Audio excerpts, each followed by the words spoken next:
Shalom Bapak Ibu yang terkasih, selamat malam. Selamat malam. Selamat pagi maksud saya. Salah bicara saya. Salah ngomong. Selamat pagi ya di waktu Bapak Ibu, selamat pagi. Baik Bapak Ibu, saya mengajak Bapak Ibu sama-sama yuk kita satu dalam doa pada saat kesempatan ini. Karena tepat waktunya sudah di waktu yang tepat untuk kita mulai. Untuk itu Bapak Ibu sama-sama kita satu dalam doa, satu hati ya Bapak Ibu ya. Tuhan Yesus yang baik, kami datang ke hadirat-Mu yang kudus. Kami berterima kasih buat kebaikan dan kemurahan-Mu. Engkau sungguh teramat baik dalam kehidupan kami. Ketika ada hal-hal yang membuat kami gundah, membuat kami risau, ataupun apapun juga ya Tuhan, Engkau mampu untuk mematahkan segala macam cara iblis yang mengganggu dan mau mencuri damai sejahtera dari kami. Untuk itu ya Tuhan, hamba berkatakan pada pagi hari ini kami semua dilindungi oleh kuasa darah Kristus.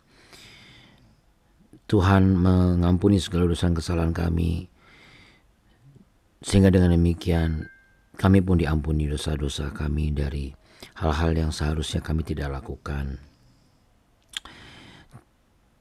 Kami sesungguhnya tidak layak untuk mendapat anugerah keselamatan, namun Tuhan memberikan keselamatan itu kepada kami, sekalipun kami belum banyak melakukan apa-apa.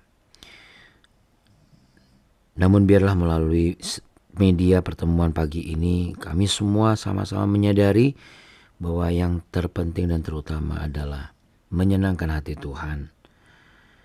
Mencari dahulu kerajaan Allah dan kebenarannya, maka segala sesuatunya akan ditambahkan kepada kami. Kami punya Allah yang besar, Allah yang hebat, yaitu Engkau ya Tuhan Yesus. Bapa kami dalam sorga, dikuduskanlah namamu, datanglah kerajaan-Mu, jadilah kehendak-Mu di bumi seperti di sorga. Berikanlah kami pada hari ini makanan kami yang secukupnya, dan ampunilah kami akan kesalahan kami, seperti kami juga mengampuni orang yang bersalah kepada kami. Dan janganlah membawa kami ke dalam pencobaan, tetapi lepaskanlah kami daripada yang jahat, karena Engkaulah yang punya kerajaan dan kuasa dan kemuliaan kekal sampai selama-lamanya. Terpujilah namamu Tuhan Yesus. Kiranya pujian penyembahan kami menyenangkan hati-Mu ya Tuhan. Haleluya. Amin. Amin. Puji Tuhan. Baik Bapak Ibu, saya sudah share. Dan mari kita naikkan pujian berikut ini untuk menyenangkan hati Tuhan.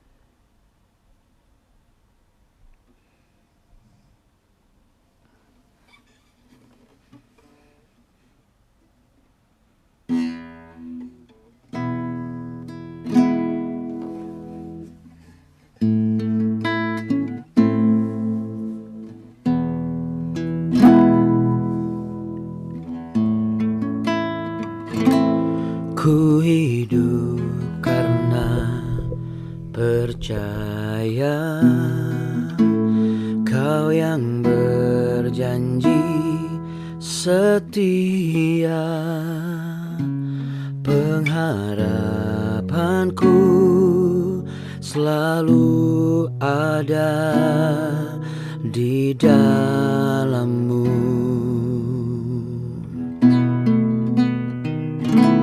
Ku tidak akan menyerah,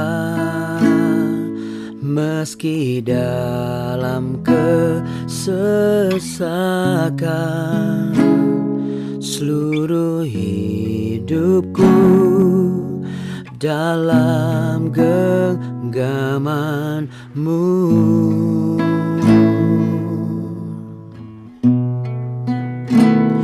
Aku punya Tuhan yang besar, yang telah berjanji dan sanggup menggenapi.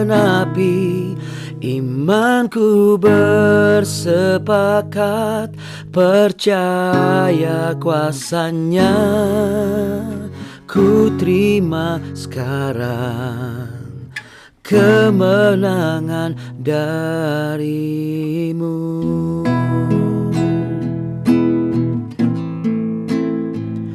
Oh, oh, oh, oh. Ku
sepakat percaya kuasanya.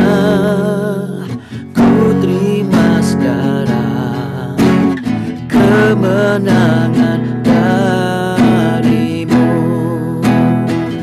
Aku punya Tuhan yang besar, yang telah berjanji dan sanggup menggenapi. Imanku bersepakat percaya kuasanya. Ku terima sekarang kemenangan darimu.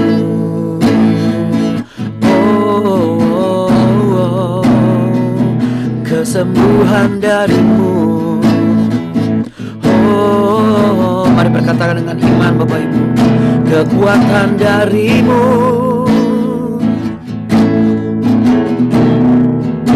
pemulihan darimu.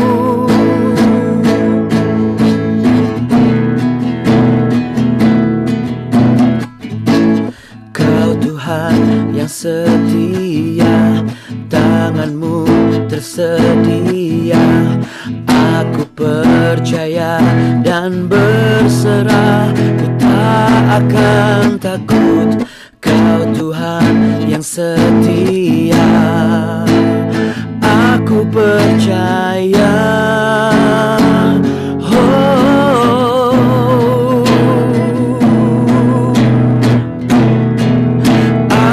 Aku punya Tuhan yang besar, yang telah berjanji dan sanggup menggenapi. Imanku bersepakat percaya kuasanya. Ku terima sekarang kemenangan darimu. Boleh sambil buka dan angkat tangan saudara, angkat wajahmu, katakan, aku punya Tuhan yang besar, yang telah berjanji dan sanggup menggenapi. Imanku bersepakat percaya kuasanya. Ku terima sekarang kemenangan darimu. Imanku bersepakat, imanku bersepakat percaya kuasanya. Ku terima sekarang kesembuhan, kesembuhan darimu. Imanku bersepakat percaya kuasanya. Ku terima sekarang pemulihan, pemulihan darimu.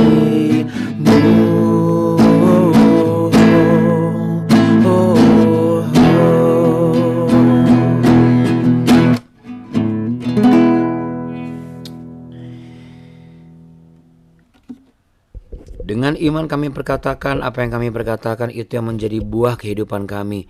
Kami disembuhkan, kami dikuatkan, dipulihkan, diperbaharui, dan kami diperlengkapi oleh segala kebenaran yang sudah ada dalam kehidupan kami melalui pertemuan kami setiap pagi di BW ini. Kami berdoa bagi setiap rekan-rekan kami yang belum bisa bergabung. Tuhan jamah dan berkati juga. Urapi ya Bapa sinyal kami ini ya Tuhan, agar tetap baik, stabil, dan urapi hamba-Mu dalam menyampaikan segala apa yang ada di dalam hati-Mu sendiri ya Tuhan.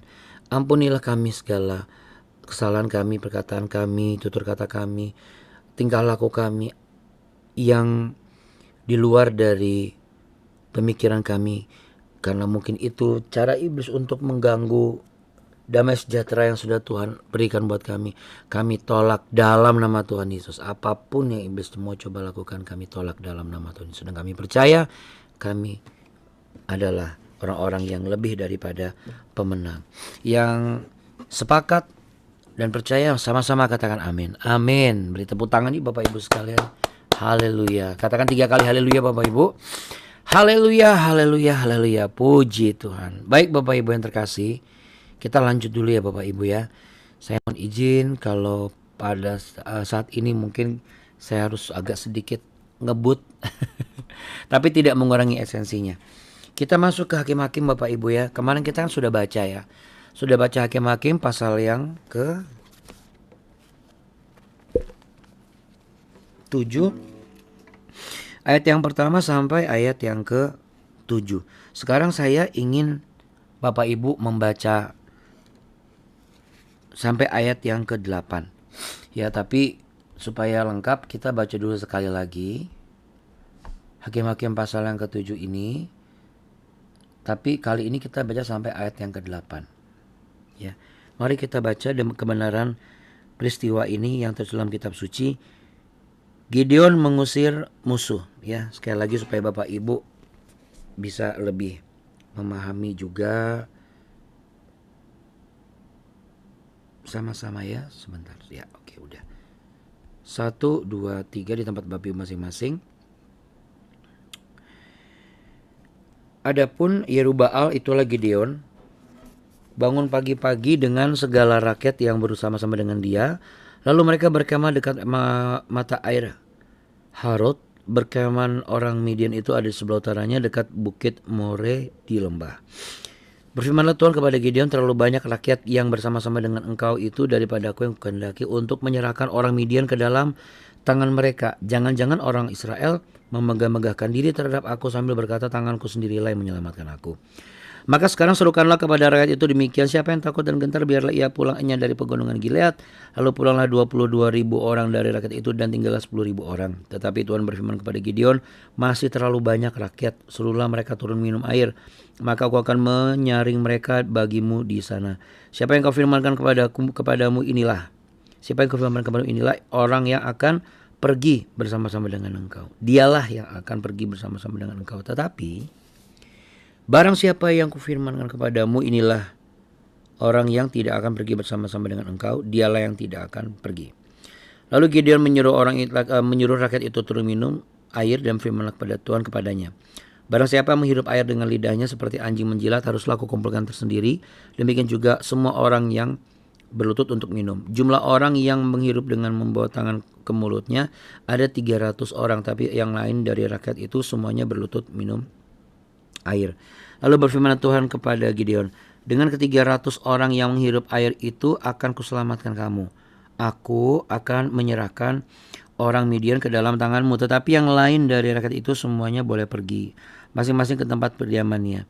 Dari rakyat itu mereka mengambil bekal dan sangkakala. Demikianlah seluruh orang Israel disuruhnya pergi masing-masing ke kemahnya. Tetapi ke-300 orang itu ditahannya. Adapun perkemahan orang Midian ada di bawahnya di lembah.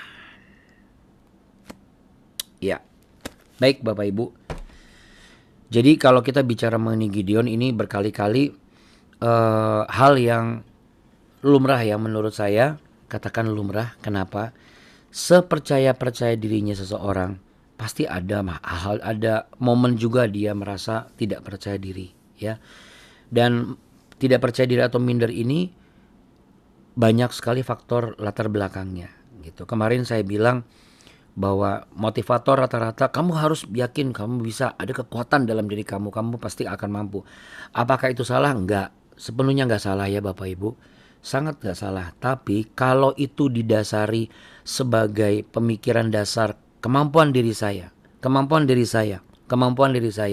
itu lebih banyak presentasinya daripada anugerah Tuhan yang ada dalam diri saya untuk membuat saya mampu. Ini kan dua hal yang berbeda. Ketika kita mengatakan kepada diri kita berkali-kali, oke. Tapi kalau tidak disertai dengan kekuatan yang ada dalam diri saya yang bisa membangkitkan dan memotivasi diri saya ini adalah juga anugerah Tuhan, maka akhirnya itu yang tidak baik ya. Apa yang tidak baik? Kita akan mudah jatuh dalam apa? Dalam kesombongan. Kesombongan yang mengatakan bahwa saya bisa mengendalikan diri saya sendiri. Ya, Tuhan tidak ingin itu terjadi kepada Gideon sebagai orang yang sudah dipilihnya gitu loh. Tuhan tidak mau itu zong banget buat Gideon dan pasukannya ketika melawan Midian. Kenapa? Karena Tuhan itu kan maha kuasa Bapak Ibu ya, maha dahsyat. Itu Tuhan tuh lebih tahu dulu gitu loh. Kita sudah melangkah 10, Tuhan sudah melangkah 100. Makanya kan saya selalu bilang bahwa biar langkah kaki hidup kita itu langkah kaki di belakangnya jejak kaki Tuhan. Tuhan di depan kita, kita di belakang Tuhan gitu loh. Sekalipun Tuhan juga kita ajak jalan bersama-sama.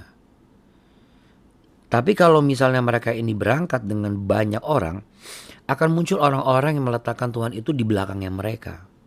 Sehingga bayangkan Bapak Ibu ketika 32.000 orang ini maju bersama-sama dan itu berhasil.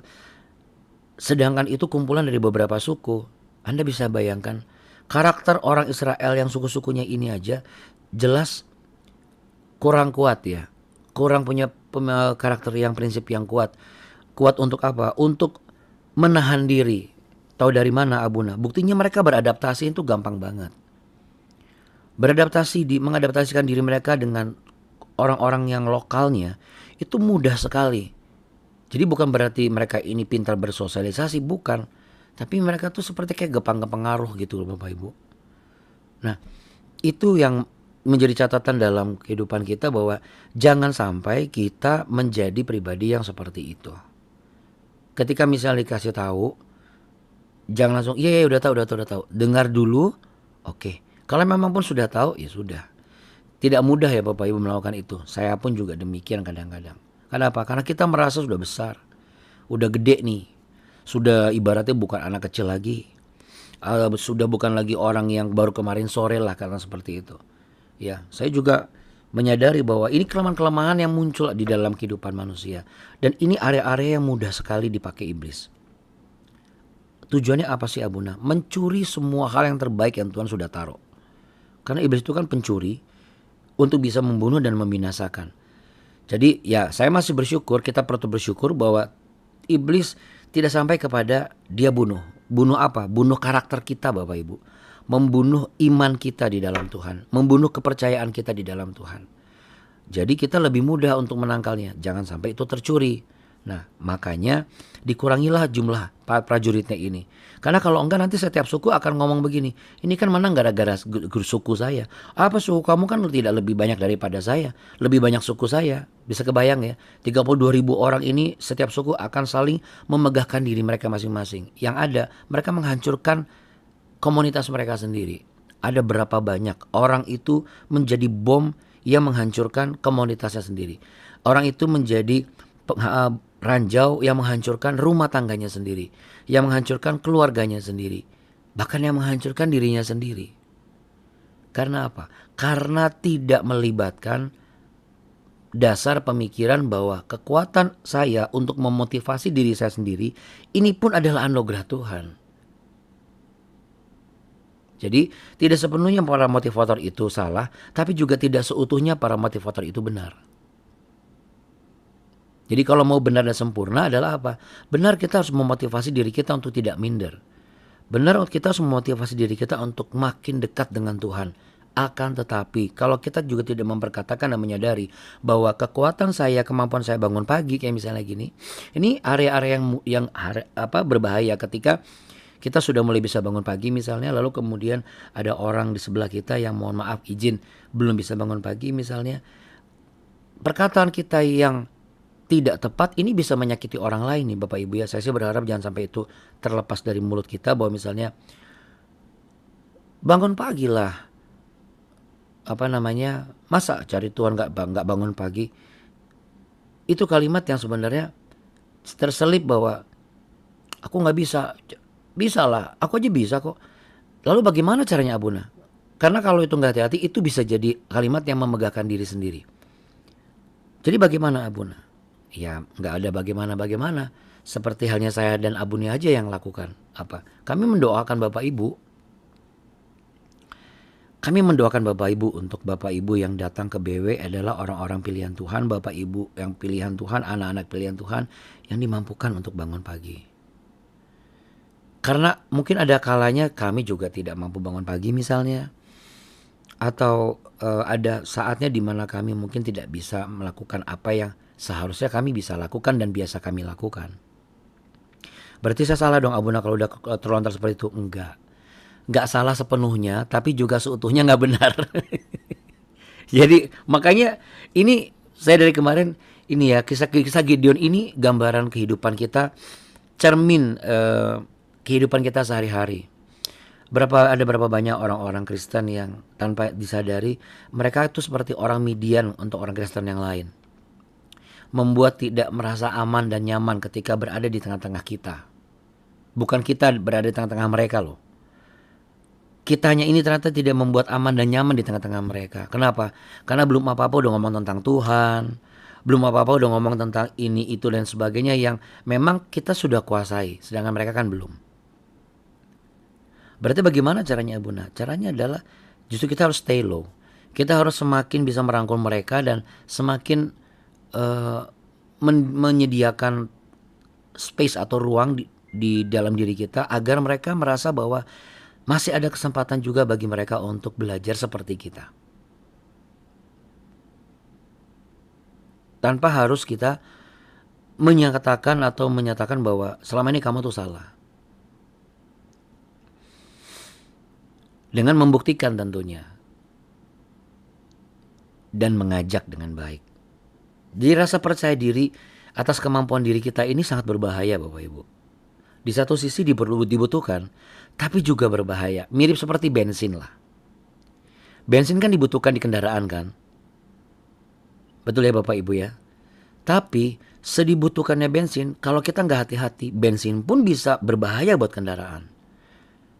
Karena kalau kita nggak hati-hati, kita membuang sesuatu yang sembarangan yang sifatnya bisa mengakibatkan bensin itu tersulut dan menghasilkan api, apa nggak kebakar semuanya. Nah sama, kepercayaan diri itu adalah bensin buat seseorang. Tapi kalau kita tidak hati-hati meletakkannya dan tidak hati-hati dalam mengelolanya, itu akan membakar orang itu. Akan menghanguskan apa yang sudah dibangun oleh kepercayaan dirinya. Karena apa? Karena tidak menyadari dan tidak mengakui bahwa kekuatan ini tuh sebenarnya datang dari Tuhan juga bisa memotivasi diri. Untuk itu Bapak Ibu yang terkasih sekalian, saya bersyukurnya kenapa? Hari ini kan saya berangkat nih ke Sinai. Habis ini tidur, besok berangkat ke Sinai.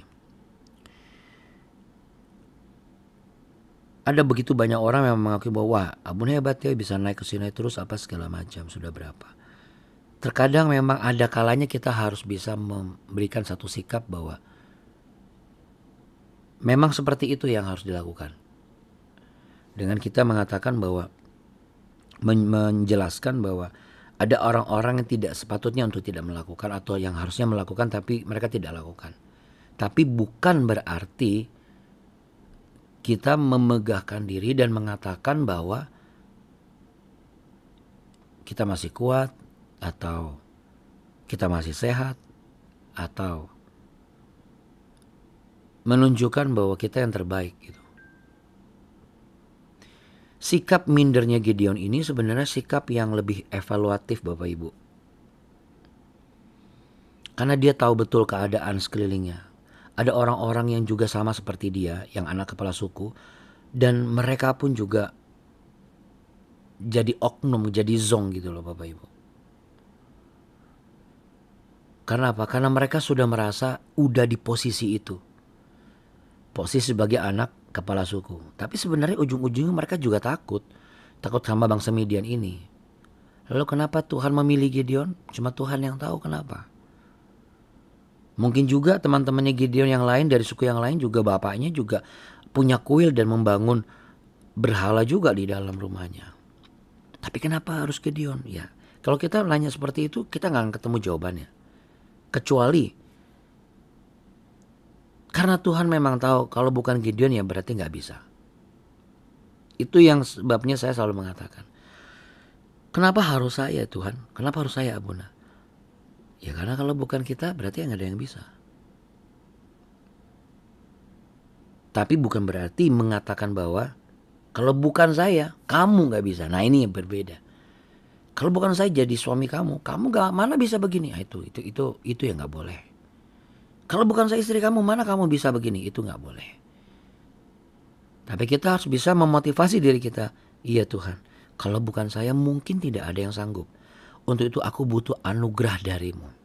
Yaitu apa? Kekuatan untuk terus memotivasi diri ini semakin menjadi lebih baik, semakin lebih kuat. Kita harus sadar dan mawas diri Bapak Ibu. Supaya kita tidak menjadi orang yang ketika sudah sampai di posisi yang sebagaimana Tuhan mau, malah kita justru mengandalkan diri kita sendiri, mengandalkan ego kita, mengandalkan kemampuan kita, mengandalkan apa yang menjadi pengalaman pribadi kita. Karena apa? Karena kita lupa Tuhan terlibat sebenarnya di situ. Makanya Tuhan bikin 300. Ada yang pernah bertanya begini mengenai pembahasan ini ke saya. Beberapa tahun lalu waktu saya khotbah di salah satu gereja. Waktu itu saya dipanggil bukan abuna karena belum melayani di Holy Land. Cuman nanya begini, Pastor, apa yang membedakan antara orang membungkuk sama orang yang menjilat langsung gitu? Kenapa orang yang bersujud itu yang pakai tangan ibaratnya malah disuruh pulang, yang membungkuk itu malah yang dipilih oleh Tuhan, kan gitu kan? Coba kita lihat di sini nih. Barang siapa yang menghirup air dengan lidahnya seperti anjing menjilat haruslah kau kumpulkan sendiri. Semua orang yang berlutut untuk minum. Jadi dengan jumlah orang, ini dia nih. Inilah yang akan pergi, saya yang pergi di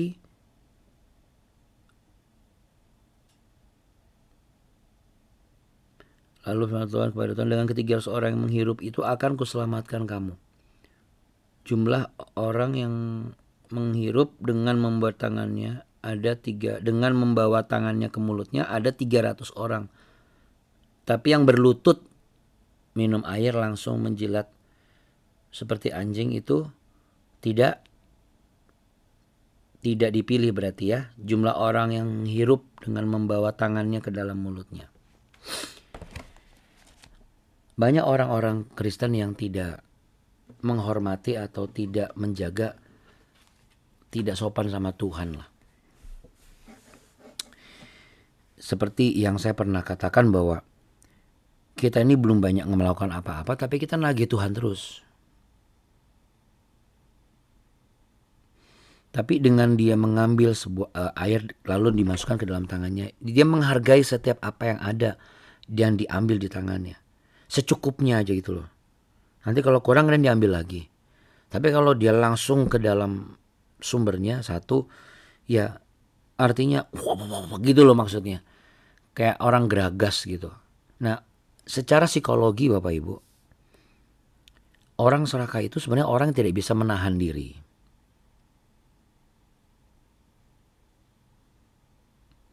Makanya orang bisa korupsi. Makanya orang bisa melakukan sesuatu yang negatif di luar nalar orang secara manusia. Karena keserakahan itu seperti satu ego yang tidak bisa dikendalikan. Di dalamnya itu terkandung ada bagian yang dikatakan sebagai tidak bisa mengendalikan diri gitu. Jadi kalau dia lagi marah yang gak bisa mengendalikan diri. Kalau dia lagi ada dalam suatu situasi juga dia tidak bisa mengendalikan diri. Nah, kalau orang-orang tidak bisa mengendalikan diri ini ada di pasukan Gideon, berarti orang ini gak bisa ngedengerin. Karena orang gak bisa mengendalikan diri adalah orang gak bisa dengerin kan. Dia sedang dikuasai oleh hal di luar pengendalian diri dia. Ketika, kenapa kamu bakar orang ini misalnya gitu. Kenapa? Gimana gak dibakar? Lawannya lain bakar semua Pak. Kita gak bisa mengendalikan diri kita. Masa gak bisa dikendalikan? Kan begitu kan. Kayak masa gak bisa dikendalikan, terjadi kerusuhan. Yang terjadi bukannya kemenangan tapi kerusuhan. Sekalipun misalnya menang, Tapi ujung-ujungnya kerusuhan juga. Kenapa? Karena nggak bisa dikendalikan Bapak Ibu. Sedangkan kehidupan kita ini kan diharapkan kita mampu untuk mengendalikan diri kita sendiri dengan apa yang kita tahu, yaitu hal-hal yang benar sesuai dengan firman Tuhan. Makanya Bapak Ibu, ketika kita punya sesuatu yang ada dalam kehidupan kita, baik dalam sisi rumah tangga kita, kehidupan pekerjaan kita maupun pelayanan kita, kalau di dalam anggota itu ada orang-orang yang tidak bisa mengendalikan diri, bukan kita nggak bisa mengendalikan orang loh. Beda, kita butuh orang-orang yang bisa mengendalikan dirinya sendiri. Tanpa harus kita kendalikan. Karena orang yang kita kendalikan percuma, begitu ada kekang, terkendali dia. Tapi begitu kekang itu tidak ada, udah ngaco kemana-mana. Seperti kuda aja. Kuda kan kalau misalnya nggak dikekang mulutnya, kan nggak bisa dikendalikan kan. Dia lari aja kemana-mana seenaknya. Tapi begitu ada kekang, dia tahu mana ke kanan, mana ke kiri. Karena kan kekang itu kalau kita tarik ke kanan, ya dia belok kanan. Kita tarik ke kiri, dia belok kiri. Kita tarik dua-duanya, dia bisa lompat. Ngangkat kaki dua-duanya. Tapi kalau misalnya nggak dipakai apa-apa, terserah dia. Dan nggak bisa ditunggangi, nggak bisa dikuasai. Orang yang nggak bisa mengendalikan diri, susah dikuasai oleh yang harusnya bisa menunggangnya. Malah justru yang menungganginya adalah sesuatu yang tidak perlu dan tidak seharusnya ditunggangi atau yang menunggangi. Yaitu apa? Iblis. Kalau kita proyeksikan ke dalam rumah tangga kita dan kehidupan kita secara pribadi di usia kita, apa Abuna? Tidak ada satu masalah pun yang tidak membutuhkan pertolongan Tuhan. Baik itu besar maupun kecil. Jadi pengalaman Gideon ini saya mendapat satu kesimpulan. Oh, ternyata kita juga harus kita juga harus relevan juga dengan Tuhan. Tuhan, keadaan saya tuh kan begini. Jadi kayak ada komunikasi gitu Bapak Ibu. Ini hal yang sangat indah sebenarnya. Bukan yang satu arah, Tuhan tolonglah Tuhan. Atau Tuhan minta tolonglah aku. Kita bilang gak mau. Kalau gak mau, habis itu kita tinggal pergi. Tapi lihat ada komunikasi. Tapi kan saya gak bisa komunikasi dengan Tuhan Abuna. Bisa komunikasi dengan Tuhan. Melalui apa? Pembacaan firman Tuhan. Ketika Anda membaca firman Tuhan setiap hari. Bahkan ketika Anda Bapak Ibu gini, oh gitu ya. Itu Anda sedang berkomunikasi dengan Tuhan di dalam diri Anda. Karena tubuh kita ini kan tubuh, jiwa, dan roh. Katakan tubuh, jiwa, dan roh. Ya. Tubuh, jiwa, dan roh ini korelasi dengan dua hati. Yang pertama adalah hati nurani. Yang kedua adalah hati sanubari. Katakan hati nurani dan hati sanubari ya. Tubuh, jiwa, dan roh. Lalu apa? Coba tangannya Bapak Ibu supaya Bapak Ibu ingat tubuh, jiwa, dan roh. Lalu ada hati nurani dan hati sanubari. Nah Bapak Ibu sekalian, apa makna dari yang saya katakan ini? Kalau kita ini tersangkutnya maksudnya terikatnya, bukan terikat, maaf. Tersambungnya dengan hati sanubari, kita nggak bisa mengendalikan diri kita. Karena hati sanubari itu butuh diisi kelaparannya, kehausannya. Ketika ada orang tidak menerima keberadaan dia butuh pengakuan, dia butuh untuk bisa diisi. Itu hati sanubari. Tapi kalau hati nurani Bapak Ibu, adalah hatinya Tuhan sendiri. Disitulah nilai kebenaran-kebenaran yang kita tahu selalu ada dan muncul sebagai pengingat kita. Makanya orang-orang yang melakukan kejahatan, begitu dia ketahuan dan dia sadar, hati nuraninya yang berbicara. Iya, saya sebenarnya nggak ada niat sih melakukan ini Pak. Misalnya, kenapa? Karena sudah ketangkap. Tapi kan Bapak Ibu bukan, dan saya bukan penjahat yang ditangkap oleh polisi seperti layak pada umumnya. Kita tuh ditangkap Tuhan dengan kasih dan kuasanya, salibnya. Amin Bapak Ibu. Bapak Ibu dan saya kan ditangkap Tuhan dengan cara dirangkul. Bukan dihakimi loh. Tapi apa? Dirangkul. Aku tanggung dosamu. Beda dengan manusia. Kamu tahu nggak berdosanya begini-begini. Kalau Tuhan nggak, aku tanggung dosamu. Jadi jangan lakukan lagi ya. Nah ini kan bicara mengenai pengendalian diri Bapak Ibu. Kita nggak bisa lagi berpatokan kepada nggak bisa. Aku orangnya emang kayak begini. Nah ini orang gak bisa mengendalikan diri. Tapi lebih baik kita tahu kita memang gak bisa mengendalikan diri kita. Tapi kita minta kekuatan anugerah Tuhan, tolong. Saya ingin memotivasi diri saya bahwa saya harus bisa menjadi pribadi yang jauh lebih baik. Sangat yakin. Maka itu pasti akan terjadi. Saya harus bisa menjadi pribadi yang bisa membahagiakan istri dan anak-anak, misalnya dari sisi saya. Atau dari si ibu-ibu, suami dan anak-anak. Pasti bisa.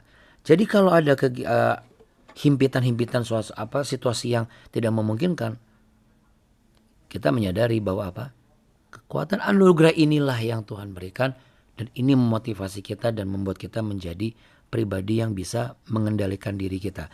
Dan inilah pertempuran kita setiap hari Bapak Ibu.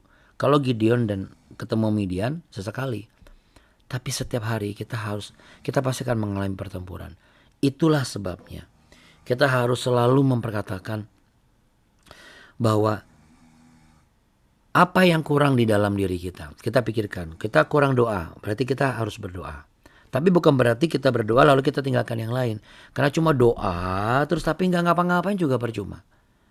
Saya masih ingat kemarin Bu Bio sempat ngomong, kalau kita cuma doa terus kalau tapi nggak baca firman Tuhan ya juga nggak ada artinya. Tapi sama juga Bapak Ibu, baca firman Tuhan sampai hafal. Tapi kita nggak pernah berdoa, nggak ada juga artinya. Sama seperti orang rajin ke gereja, tapi nggak pernah berdoa dan nggak pernah baca firman Tuhan, ya juga sama nggak ada artinya. Semua ini harus terpenuhi, tubuh, jiwa, dan roh.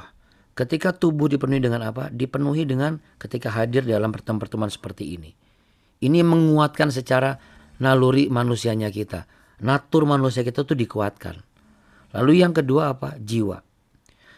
Kita merasa bahwa kita nggak sendirian kan. Oh ada banyak orang-orang juga yang ternyata memang sepenanggungan sama kita. Walaupun kita tidak saling cerita mengenai beban tanggung jawab kita. Beban tanggungan kita. Dan ketiga secara roh. Apa? Persekutuan dengan roh Tuhan. Tanpa Bapak Ibu sadari, kita ini terlibat dalam persekutuan dengan roh Tuhan. Tahu dari mana Abuna? Bukankah kita bisa memuji menyembah Tuhan?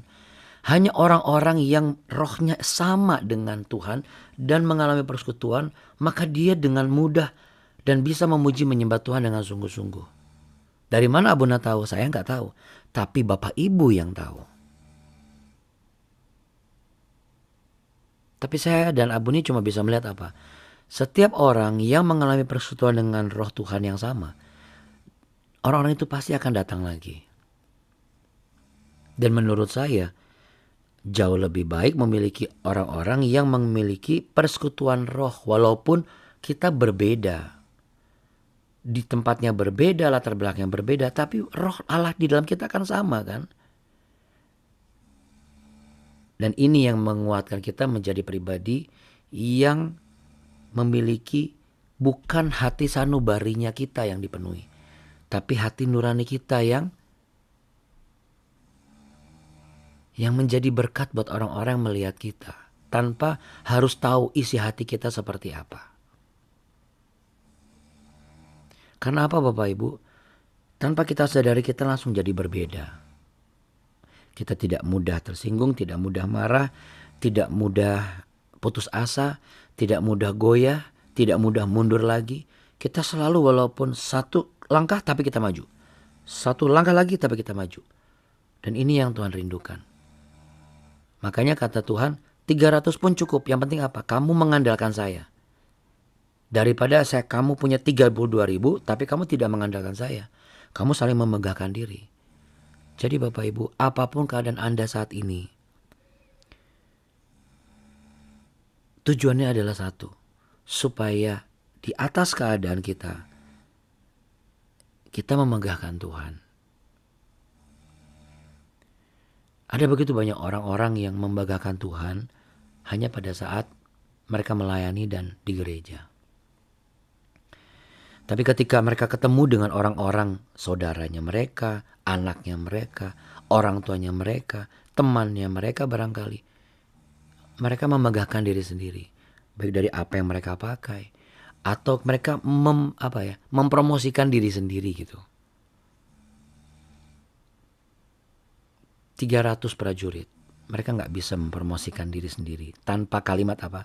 Kalau bukan Tuhan gak mungkin. Anda setuju gak dengan saya? Setuju Bapak Ibu? Masih sakit nih, kok kuat ya? Kalau bukan Tuhan gak mungkin, betul?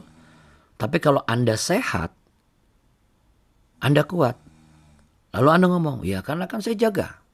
Oh saya kalau makan, saya anti yang kotor-kotor, semua bersih.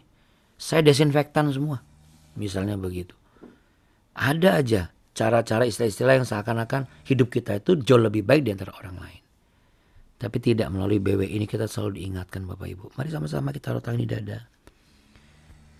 Kami bersyukur ya Tuhan, setiap pagi kami diingatkan terus. Di mana sih posisi kami?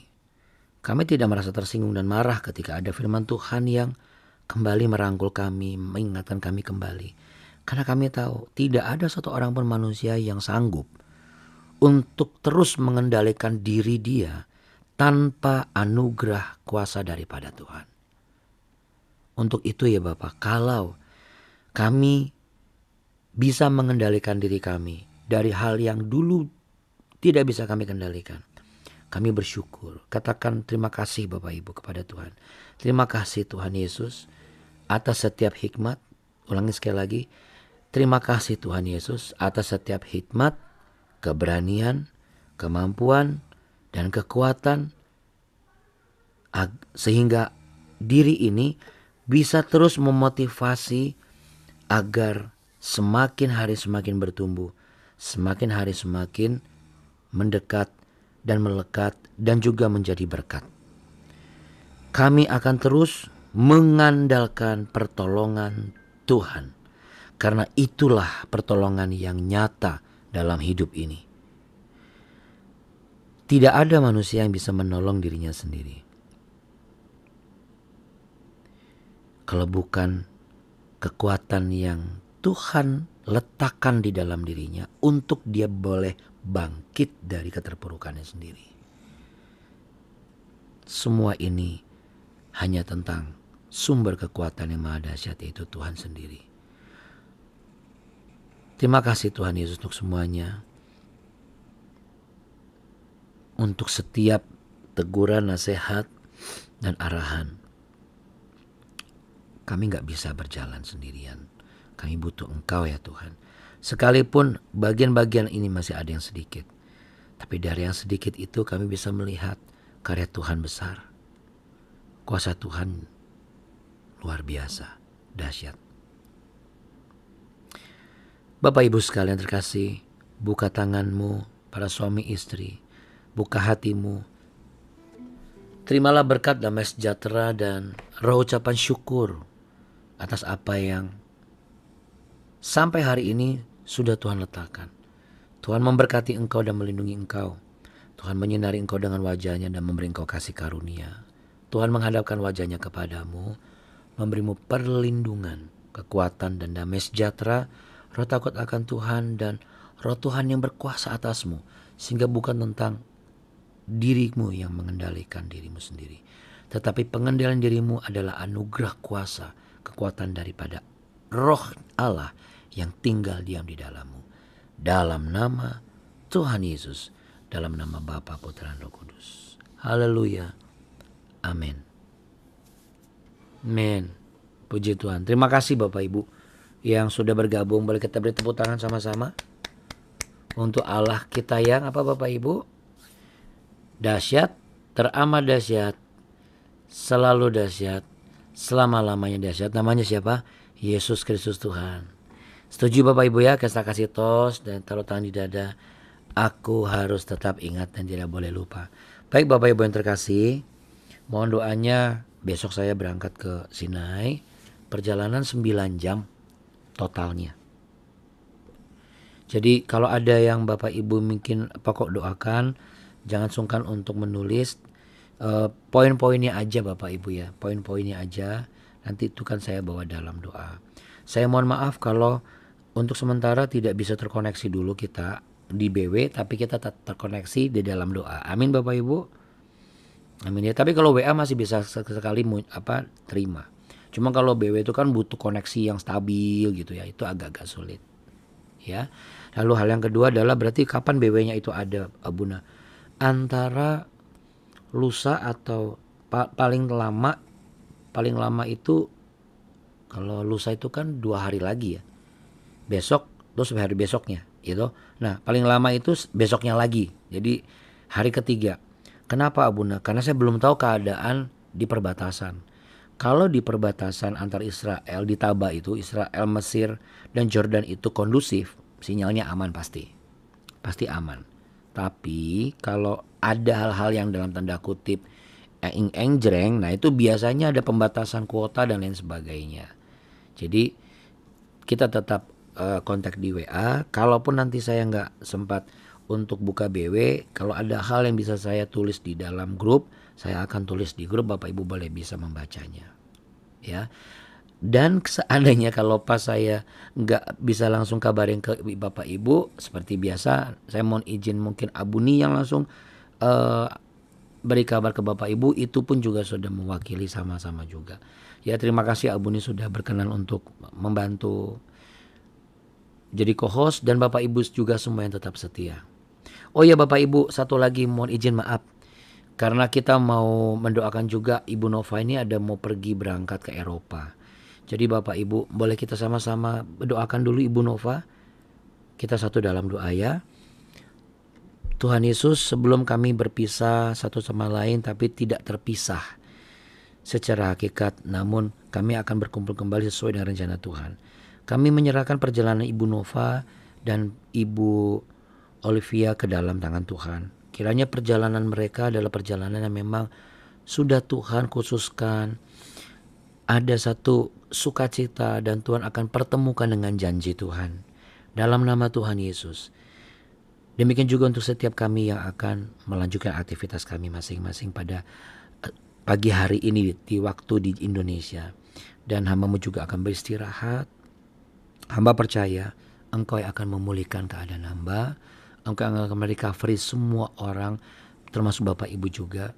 Sampai nanti Tuhan jawab apa yang menjadi kerinduan.